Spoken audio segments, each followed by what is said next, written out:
Boa noite, graça, paz do Senhor Jesus, seja a graça do nosso Deus sobre cada um, sobre nossas vidas. Muita alegria de tê-los aqui participando, dando sequência aos nossos estudos em Efésios. Portanto, eu peço que você, por favor, abra a sua Bíblia no capítulo 4 de Efésios, leremos os versículos 20 a 24. Há umas pequenas alterações aqui em cima da versão que eu estou usando, eu vou procurar adaptar aí, para não sair muito da sua versão, que é mais antiga, não é? Mas você já vai me acompanhar na leitura. Enquanto você abre a sua Bíblia aí, eu vou umedecer as cordas vocais.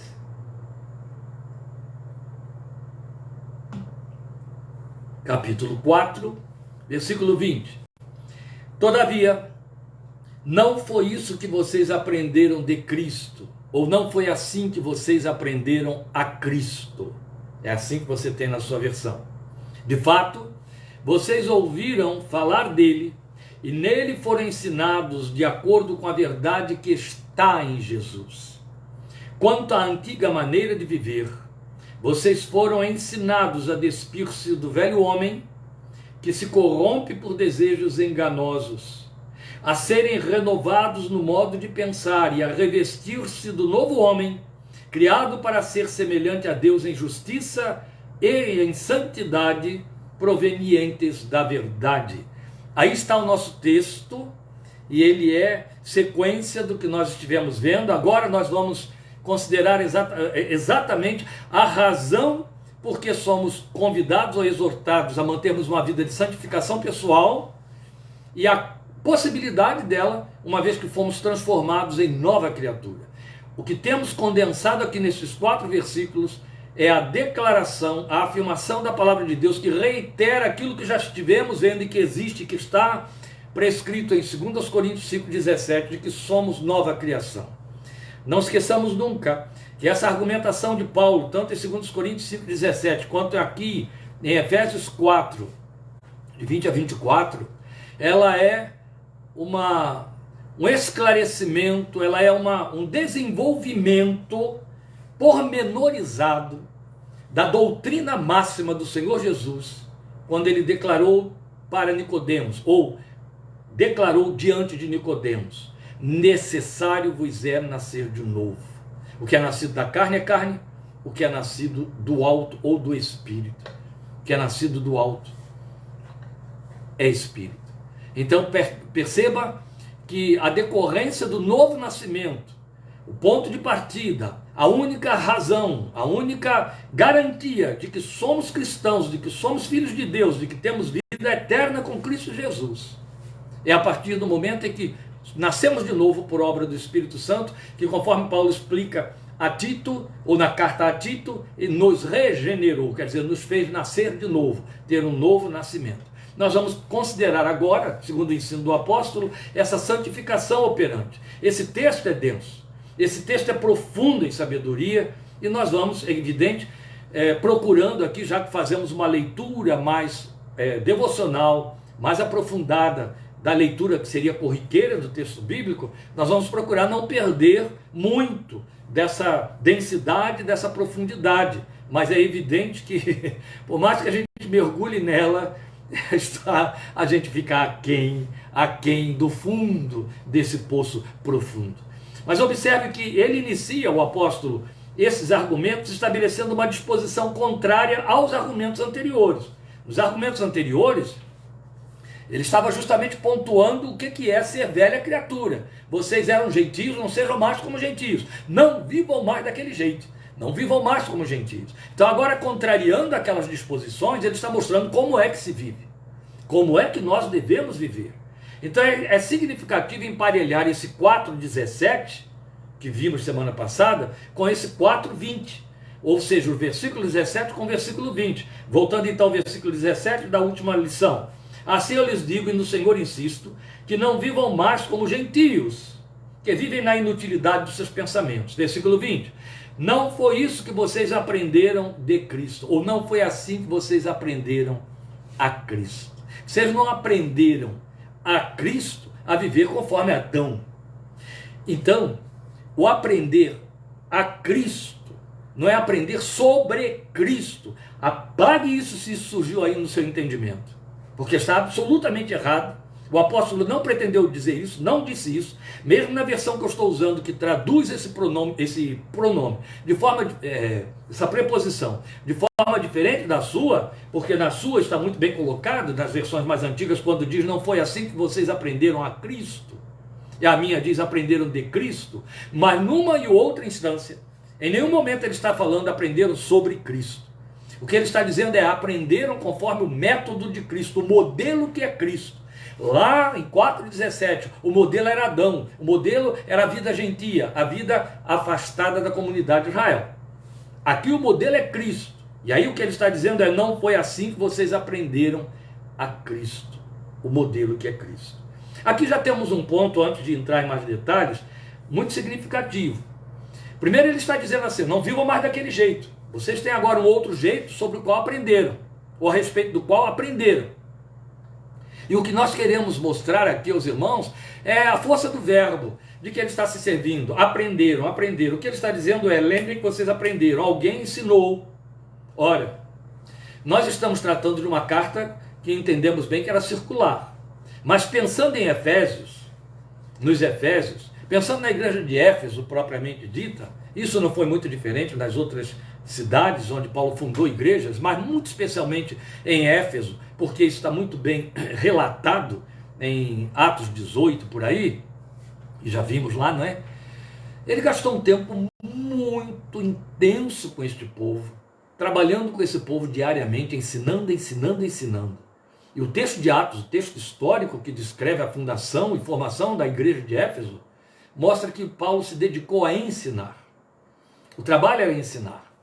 Então agora quando ele está escrevendo aos seus discípulos esta carta, ele está enfatizando o fato de que vocês já aprenderam. Isso lhes foi ensinado. Por que eu estou frisando tanto? Primeiro porque nós somos forçados a isso, porque o verbo está aqui dentro. Mas eu estou frisando muito o fato de que ele chama atenção para uma aprendizagem que foi feita, ou um aprendizado que lhes foi dado, porque é isso que se impõe. Estamos estudando isso desde o capítulo 4, o início do capítulo 4, é isso que se impõe no ministério pastoral. Apesar de tudo que a igreja instituição inventou, a diversificação que fez para o ministério pastoral, esvaziando da sua essência, essencialmente, revelacionalmente, pastor é mestre. Ele foi estabelecido para ensinar. O ponto fundamental do ministério pastoral é ensino. Qualquer outra faceta aí foi inventada ou há um desdobramento que está sendo colocado na pessoa errada, se necessidades exigem as outras facetas. Não vamos voltar a isso, porque isso já foi discutido lá na parte 33, 32, não me lembro mais, início do capítulo 4. Mas o que eu quero mostrar aos irmãos é como este servo de Deus, responsável por aquele povo a quem está ensinando, fala com autoridade, com firmeza, com convicção, com autoridade baseada no direito que ele tem, uma vez que ensinou, de cobrar a resposta ao ensino. Vocês não aprenderam desse jeito. Vocês não aprenderam para viver como gentios. Ora, duas coisas ficam evidentes aqui. Alguém ensinou e alguém aprendeu. Não tem desculpa quem foi ensinado de não ter aprendido. E não tem desculpa quem deveria ensinar de não ter ensinado.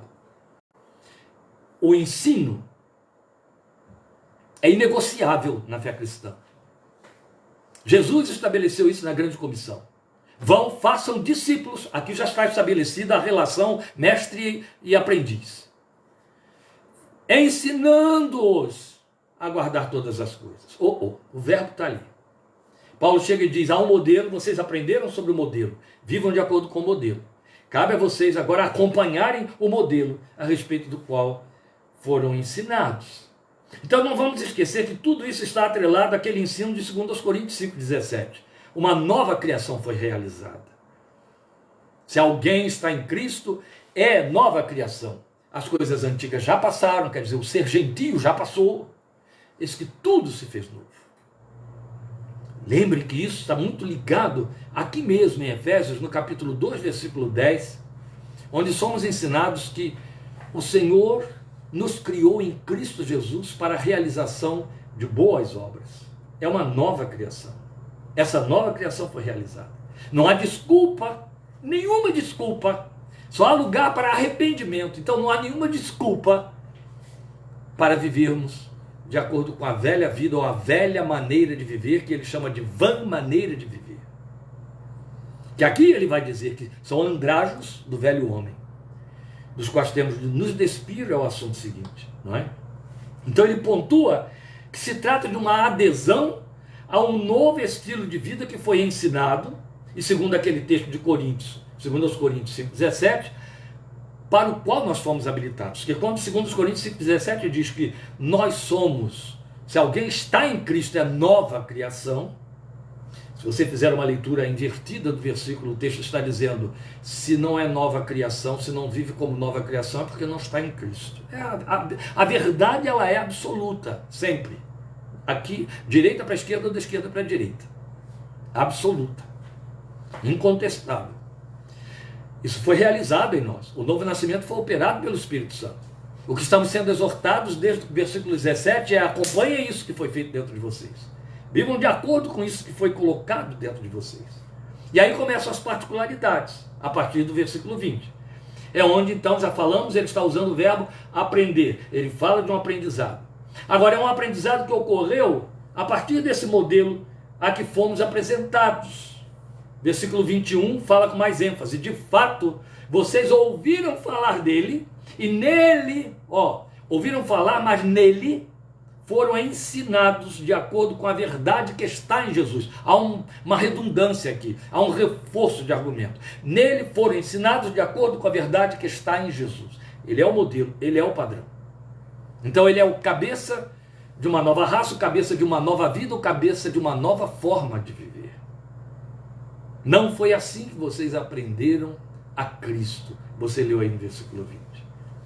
Então essa aprendizagem foi feita a partir desse modelo. E aí ele vai usar duas vezes o verbo ensinar. Versículo 21 e versículo 22. Foram ensinados conforme a verdade que Cristo tipificou em si mesmo. Para falar daquilo que já estamos dizendo aqui. Padrão, modelo, método. Porque o que ele está dizendo é de acordo com Cristo, ou a Cristo, conforme a sua mais antiga versão. Então depois nós fomos ensinados a praticar essa realidade de nova vida. Ele usa então de uma alegoria, com a qual vamos trabalhar daqui a pouco mais, que é despir-se do velho homem e revestir-se do novo homem. Percebe que são dois movimentos. Ele está dizendo que fomos ensinados a nos despir do velho homem. Foram ensinados a se despir do velho homem, e aí a serem renovados no modo de pensar, o verbo ensinar fica oculto aqui, e a revestir-se do novo homem, ensinados a revestir-se do novo homem. Então houve uma aprendizagem ou um ensino com duas vias. Fomos ensinados a nos despir do velho e fomos ensinados a nos revestir do novo. Porque é importante a gente salientar esse ponto, a gente focar nesse detalhe. Porque se você deixar superficial a movimentação que ele cria com as duas metáforas, vai parecer como a graça barata quer que funcione na cabeça dos crentes da nossa geração, que estas coisas acontecem por um automatismo espiritual. Nasci de novo, então já estou automaticamente despido do velho homem. Blefe, engano, ledo engano. Nasci de novo, já estou automaticamente revestido do novo homem. Ledo engano. Nasci de novo é fato. Mas eu preciso aprender, e alguém se encarregou de usar as escrituras para me ensinar a me despir do velho homem. Meus irmãos, a gente não precisa entrar em detalhes, a gente não precisa enfatizar, dar ênfase à explicação desses significados para poder torná-los mais claros ou dar validade espiritual a eles. Não, porque na verdade você passa por um processo de aprendizagem na vida em todas as fases e circunstâncias onde você tem de construir demandas e dar conta delas. E quando você não está dando conta delas, e elas então se tornam não administráveis, sufocantes e lhe adoecem, você vai aprender, vai passar por uma aprendizagem que chamamos de terapia, a reconstruir seu pensamento, a dar respostas funcionais ao que está disfuncional. É aprendizagem. Quando você procura, faz uma consulta a um auditor, a um médico, a um terapeuta, o que você está fazendo é buscar recursos para uma aprendizagem. Por que teria de ser diferente na vida espiritual? É cômodo? É carnal. Esquece o cômodo que eu falei, porque fica cômodo pensar que é cômodo. É carnal, carne, aquela coisa da carne, do mundo. É carnal achar que isso vai funcionar automaticamente. Que está instalado em mim, eu não tenho comprometimento, eu não tenho que me movimentar, eu tenho que aprender, Paulo está dizendo aqui. Há um ensino, e eu preciso aprender e realizar, como resposta ao ensino, o despir-me do velho homem. Para que eu possa me despir do velho homem, eu preciso identificá-lo em mim. Foi isso que ele se ocupou de dizer nos versículos 17 em diante. Ele vai voltar à carga a partir do versículo 25, que veremos semana que vem, e vai por aí afora. Entra por todo o capítulo 5. E preciso, outro tanto, aprender a me vestir do novo homem. E para eu me vestir do novo homem, eu preciso conhecer as qualidades que lá estão, desejá-las e trazê-las para dentro da minha vida. E como se trata de despir para vestir-se, estou fazendo uma substituição de roupagem. Não significa que eu ponho roupa nova em cima de andrajo velho. Jesus deixou isso muito claro, não é verdade? Não se põe remendo novo em pano velho. Olha aí. Então preste atenção nesse detalhe que é por demais importante. Veja, entre um processo e outro, o processo de despir-se do velho e revestir-se do novo, entre um processo e outro de aprendizagem, existe a viabilidade. Ele está mostrando que isso ocorre a partir da renovação do nosso modo de pensar. A que isso nos leva? Isso nos leva a Romanos, capítulo 12, versículo 2, que é um texto padrão, nó górdio para a caminhada de muito crente, que muita gente até pula esse texto, que esbarra aqui e cai, porque é denunciado nele. Romanos 12, versículos 1 e 2, especialmente o versículo 2, é um texto que é termômetro de espiritualidade. É um texto que é um aferidor da veridicidade da nossa confissão. Você não tem como se dizer cristão e dar de ombro para Romanos 12, 1 e 2. A primeira coisa que eu preciso mostrar a você, não se assuste, não vou para a segunda nem terceira, vou ficar só na primeira. Primeira coisa que eu preciso mostrar para você, e aqui por primeiro que eu estou mostrando a você é a ênfase que devemos dar, é o lugar que Romanos 12, 1 e 2 ocupa. Ele entra, depois daquela adoração que Paulo faz, que ele fez ao término de ter ensinado a igreja vastamente, desde o primeiro capítulo da carta aos Romanos, a doutrina da fé cristã com profundidade intensa, imensa. Sem medo de errar, e todos dizem a mesma coisa, é uma das cartas mais ricas, ou a mais rica carta do Novo Testamento. E aqui, então, os versículos 1 e 2 de Romanos 12, o apóstolo faz um apelo, ele começa assim: portanto, irmãos, rogo-lhes pelas misericórdias de Deus que se ofereçam, olha aí como que o meu lado ativo, como que a minha vida ativa, como que a minha resposta ativa precisa estar se mobilizando, sendo mobilizada. Se ofereçam em sacrifício vivo, santo e agradável a Deus. Este é o culto racional de vocês. Ele não está dizendo, vem para a fé, e essas coisas vão se instalar dentro de você, e vão acontecer a revelia de sua resposta ou de sua vontade. Lê de engano. Não se amoldem ao padrão deste mundo. Sabe, a gente pode arranjar 1000 desculpas para esta colocação padrão ou esquema deste mundo, do tipo, isso não é mundo. Eu me lembro de alguns jovens de algumas igrejas, vivendo uma vida lá muito questionável, fazer a diferença entre essa vida e as dos outros, dizendo, eu estou no mundão, quer dizer, há mundo e há mundão, eu não estou no mundão. Então o mundo, É aceitável, eu estou encaixado aqui dentro, está dando para dar para o gasto. Não existe isso. Há um esquema no mundo. Jesus já deixou muito claro que este mundo tem um Deus e este Deus não veio do céu. O Deus deste século é Satanás. Ele manipula com todos os esquemas. Ele não abre mão do esquema de ensino, do esquema político, um dos principais instrumentos que ele tem nas mãos. A verdade é que Paulo chega e diz assim: este mundo tem um esquema, não tome a forma dele, não se adapte, não se amolde. O que é se amoldar? Se amoldar é se ajustar a um molde que já existe. O que Paulo está dizendo é: eu estou rogando a vocês que não façam isso. Não entre no molde do mundo. Não entre na caixinha que ele montou. Não pense como ele. Por quê?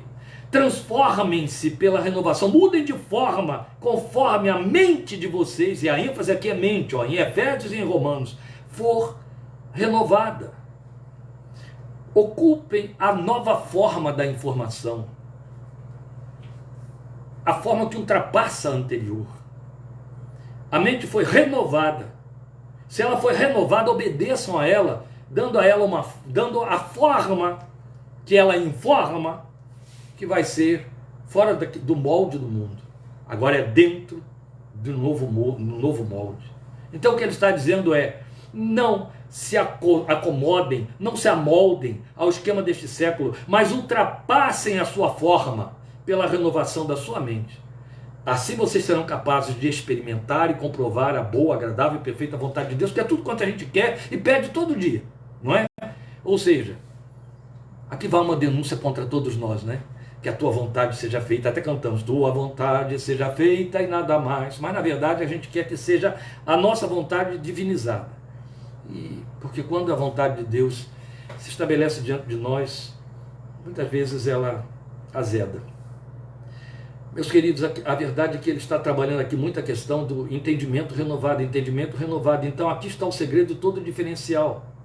A mente esclarecida e renovada pela palavra de Deus. Isso não quer dizer, em hipótese alguma, não se ofendam, nós temos de ser autênticos, que porque você se torna crente fica mais inteligente. Inteligência não leva ninguém para o céu.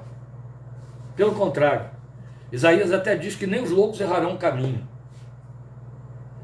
Se os sábios deste século, por conta da sua sabedoria, viessem a conhecer a Deus, o evangelho não seria pregado aos humildes e aos simples. É deles que é o reino dos céus. Então, na verdade, a mente renovada, a mente esclarecida, não é a mente mais inteligente, ou ela ficou mais inteligente, não. Ela foi renovada, ela adquiriu uma nova forma de pensar. Ela adquiriu outros meios, outras inspirações, outras motivações, outros parâmetros, e eles são muito elevados. Novos parâmetros de pensamento. Então contrasta com aquela que está exposta em 4:17 e 18, que ele chama de entendimento obscurecido. A minha mente é renovada. Quando eu estava lá fora, ou as pessoas que lá fora estão do reino, estão com a mente obscurecida, há uma sombra ali. Há um véu, lemos semana passada. Esse véu nos foi tirado. Quando lemos a Cristo, quando lemos Moisés, Paulo disse: o véu está posto. Mas quando conhecemos a Cristo, o véu é tirado. A nossa mente recebeu luz, um novo entendimento. Tudo muda.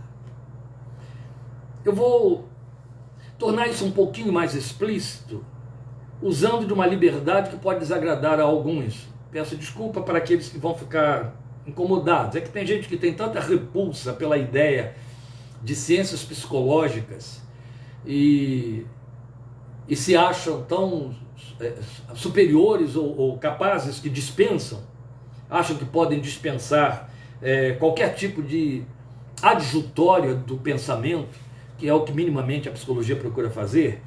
E aí podem não gostar muito disso que eu vou dizer, mas ouça. Quando você se aprofunda na doutrina psicanalítica, a psicanálise é uma teoria, uma ciência teórica totalmente à parte e mais ampla e mais vasta do que a psicologia do comportamento. São duas linhas bem distintas.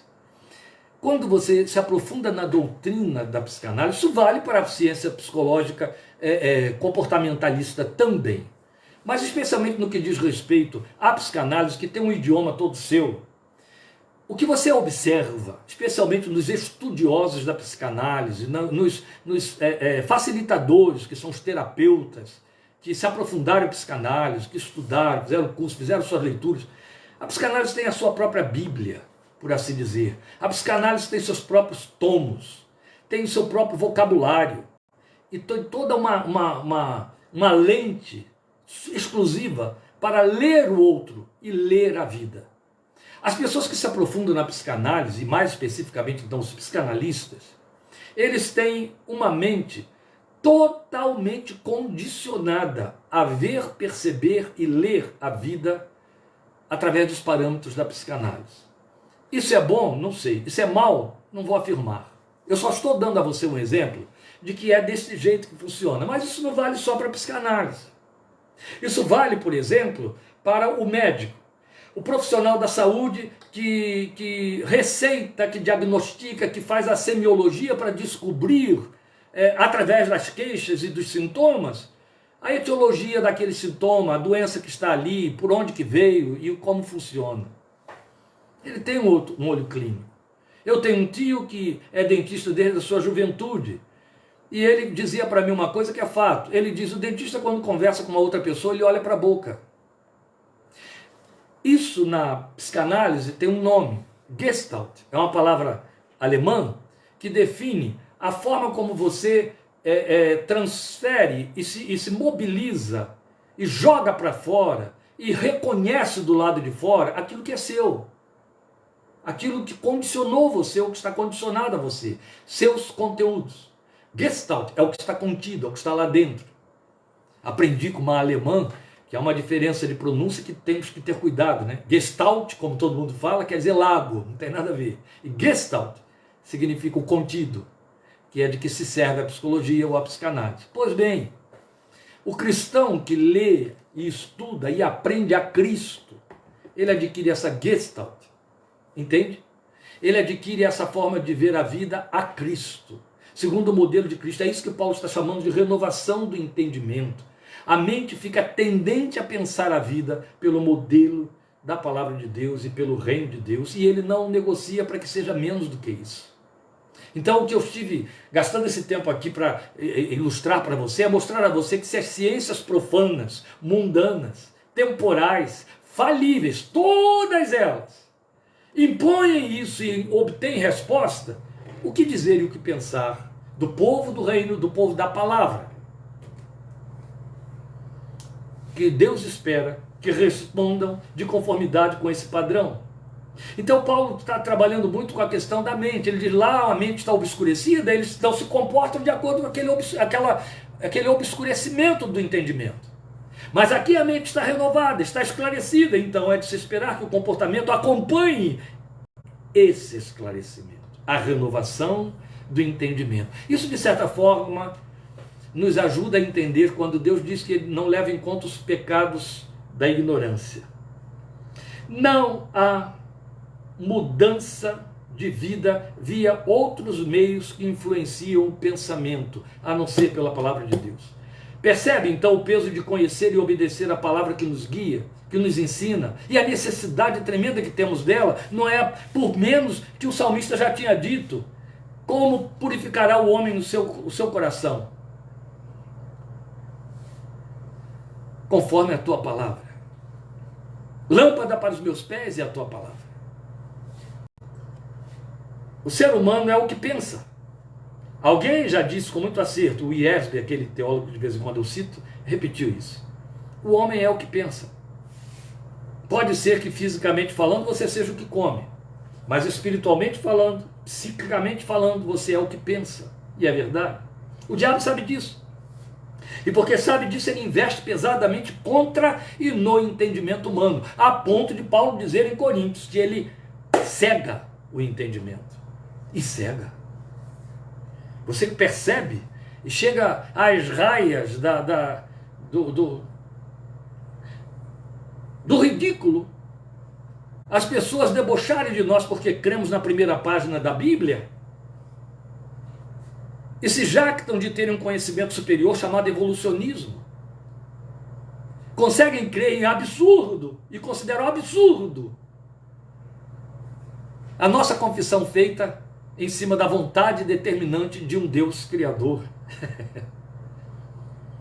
Veja, não é por menos que nós lemos exortações do quilate de Efésios 6,17.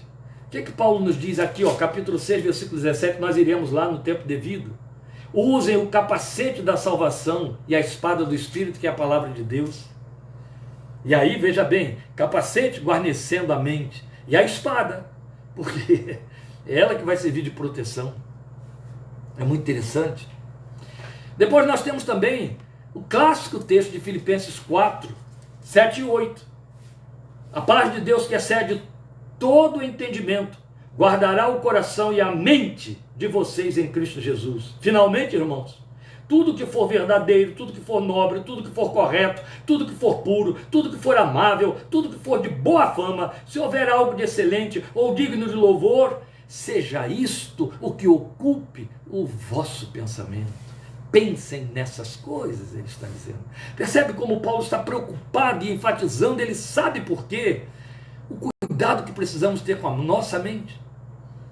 Um escritor famoso deste século, já morreu há algumas dezenas de anos, que escreveu um best-seller que foi comprado por tudo quanto era empresa que dependia de bom adestramento de vendedores. Escreveu um livro sobre vendas, recursos de vendas e etc. E ele disse naquele livro com muito acerto: a nossa mente é como um computador, sai o que entra. E aí, sendo mais preciso, ele disse: se você põe lixo entrando pela sua mente, é lixo que vai sair. O que entra é o que sai.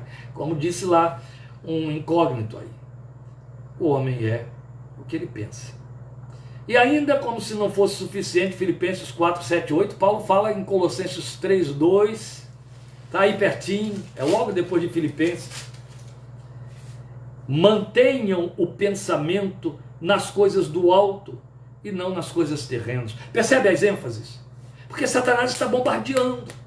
Quando você senta diante da sua televisão, quando você abre um jornal, quando você recebe um vizinho, quando você ouve um telefonema de um parente, quando você lê um livro, ou seja, tudo aquilo que alimenta o seu entendimento e que entra, está concorrendo com o que você pode colocar, que raramente alguém vai te trazer, que tem a ver com as coisas lá do alto.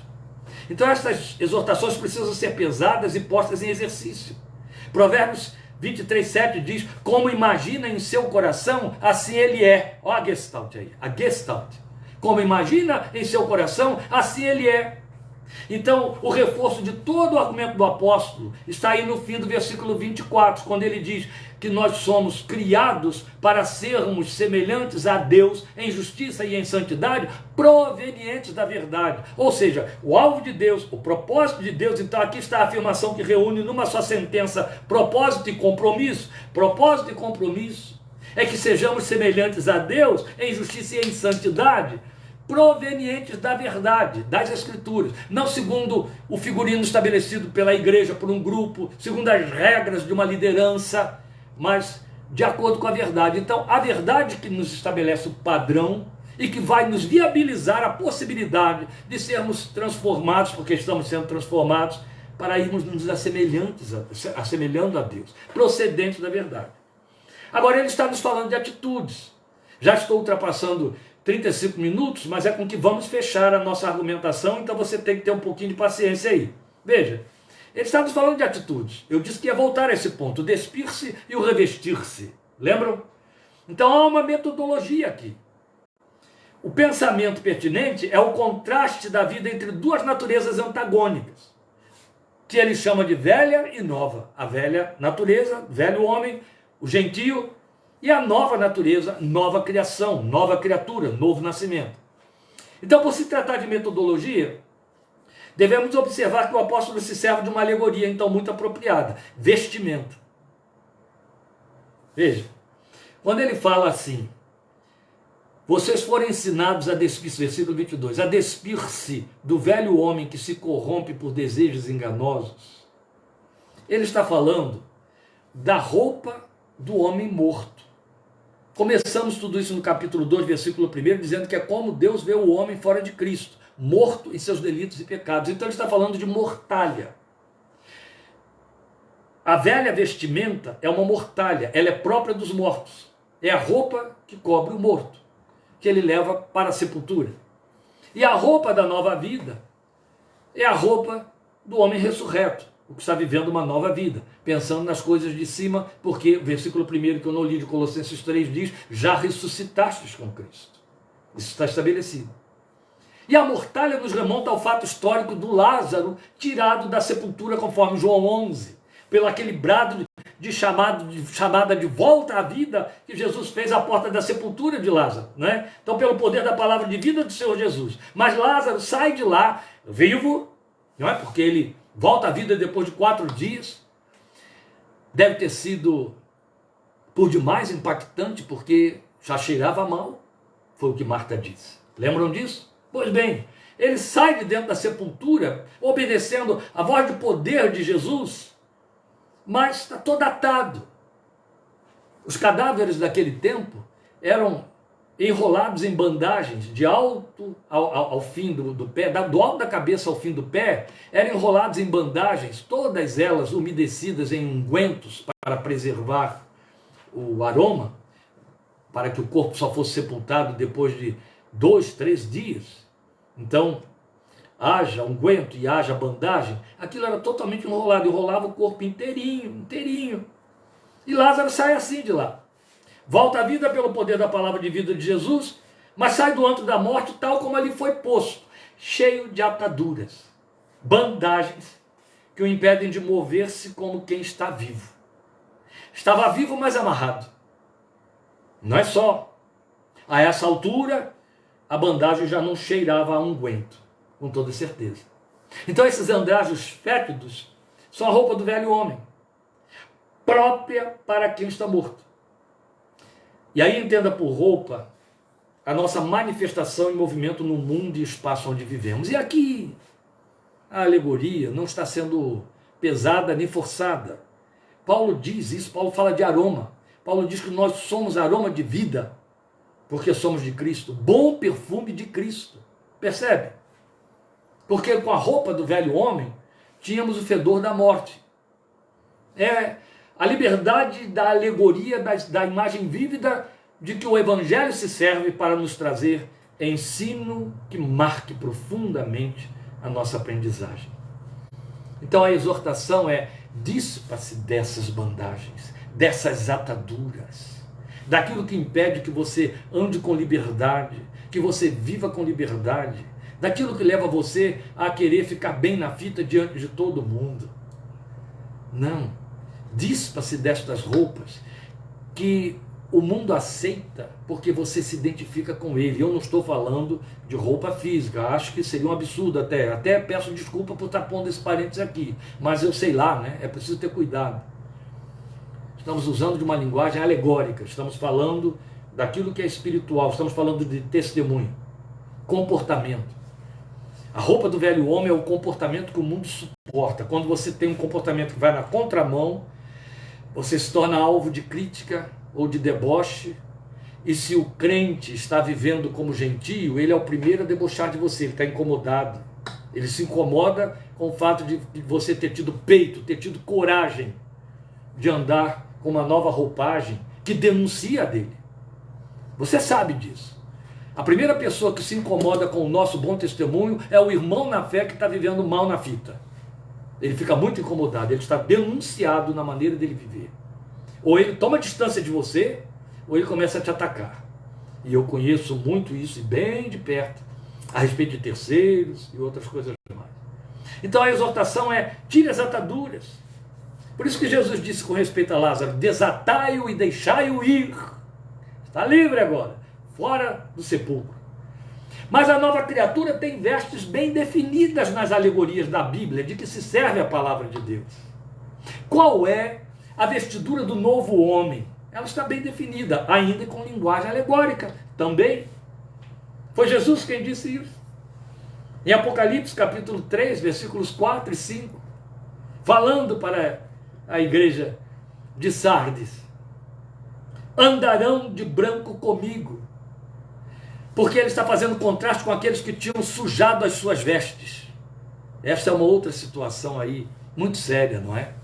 É quando o crente já com roupas novas, ele vai ao despojadouro da lama.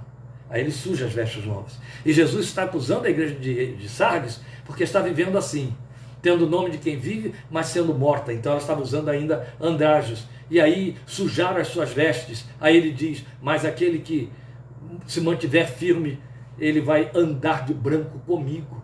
Vai andar com linho puro. E linho puro é o significado das vestes do crente, conforme Apocalipse 19:8. As vestes brancas são os atos de justiça dos santos. Atos de justiça. Quando falamos de justiça aqui, estamos falando de justiça divina, a justiça do padrão da palavra de Deus. Não é justiça conforme critérios humanos. Há muita gente fazendo avaliação da sua confissão através de padrão humano de justiça. A justiça humana, não esqueça, meu irmão, minha irmã, a justiça humana, Jesus disse que fede a trapo de imundícias, o profeta disse, é trapo de imundícia, fede a pano que cobre pústulas de leproso. É isso que a Bíblia diz. A justiça humana fede a trapos de imundícia. A vossa justiça é como trapo de imundície, o Senhor disse através do profeta. Então nós não podemos mensurar justiça através do parâmetro de algo melhor do que a injustiça que o mundo comete. Não é dessa justiça que estamos falando.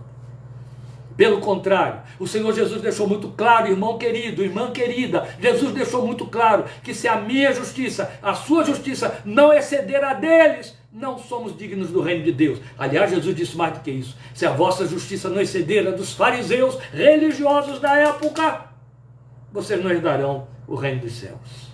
Sério, não é? Muito sério.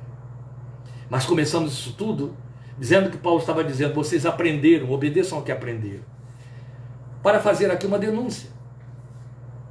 Os crentes não têm aprendido porque está faltando quem ensine, quem tem autoridade para ensinar, porque é muito antipático ter que fazer esse tipo de discurso.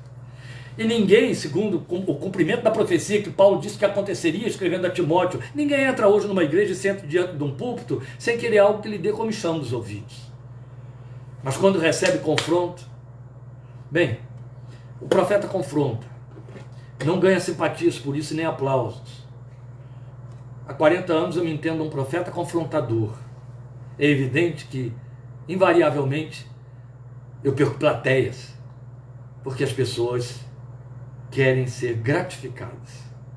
Eu costumo rio mesmo, sabe? Eu rio e mostro aqui para minha família o número de visualizações que mudam radicalmente de acordo com o conteúdo do que é pregado e gravado ali. Se a mensagem é gratificante, você é aquela florzinha fofa de Jesus, o amadinho de Deus, e a graça e as bênçãos, aquelas palavras, elas existem, elas estão aqui, a gente dá olho, o povo enche e compartilha para que todo mundo ouça. Se você faz um confronto e leva o crente a ser diagnosticado, a encarar a realidade dele, ser convidado a uma vida de santificação e a mudar, a temer a Deus e conhecer um Deus que tem de ser temido, isso desaparece. E quantos puderem, tomam distância. Eu rio outro tanto com aqueles que eu sei que já desapareceram há muito tempo, porque não suportam mais a sã doutrina. Isso é muito sério. O resumo é isso: atitudes. Atitudes são o resultado último do que a mente pensa. E a mente do crente foi convidada a se renovar e pensar a palavra de Deus conforme Cristo. Amém? O Senhor te abençoe. Nós vamos entrar nessas particularidades mais, que Deus te dê ânimo e disposição para isso. Quarta-feira que vem, querendo o Senhor, a partir do versículo 25. Então será Efésios, parte 35b. Ainda estaremos na parte 35. Até quarta-feira, em nome do Senhor Jesus. Neste próximo fim de semana não teremos live. Então na quarta-feira estaremos juntos, em nome do Senhor Jesus. Deus te abençoe, te guarde e te fortaleça. Obrigado por sua paciência, disposição e participação, companhia. aqui comigo. Senhor te abençoe.